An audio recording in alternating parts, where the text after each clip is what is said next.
Dapat kasi yung mga taong bobo ay hindi binibigyan ng karapatang bumoto. Dapat kasi yung mga politikong bobo ay hindi binibigyan ng karapatan na tumakbo. Dapat ang pagboto at pagtakbo ay hindi karapatan kundi isang pribilehiyo. Bakit maraming kurakot at mahirap pa rin ang Pilipinas? Isa sa pinakapangunahing dahilan ng korupsyon at kahirapan ay kabobohan.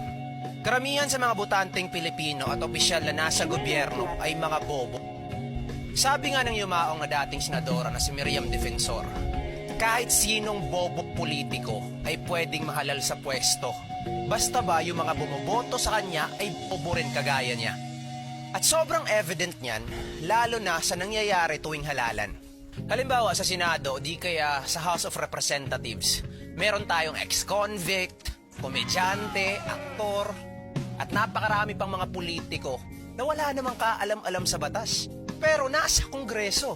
Ngayon, ano bang sanhi o pinakadahilan kung bakit nangyayari yan? Yung konstitusyon natin mismo. Halimbawa, sa pagtakbo sa isang posisyon ng gobyerno, ang pinakapangunahing requirements lang naman ay dapat marunong ka lang magbasa at magsulat.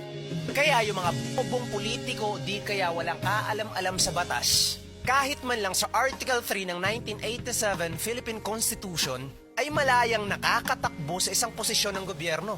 Ganon din sa pagboto. Dapat marunong ka lang magsulat o di kaya magbasa. Kaya ang nangyayari, yung mga politikong sumayaw lang ng budots, mga aktor at komedyante, mga vlogger at iba pa, ay nananalo pa. Eto, kahit magpustahan tayo pagkatapos ng interview na to, magtanong ka dyan ng mga tao sa harap mismo kung alam ba nilang trabaho ng isang senador o di kaya congressman. Karamihan sa mga yan ay hindi alam. Basta ba pamilyar lang sa kanila ang mukha, artista, di kaya sikat, matik iboboto yan nila. Ngayon, ano ang solusyon? Amendahan ang ating konstitusyon. Dapat kasi yung mga taong bobo ay hindi binibigyan ng karapatang bumoto.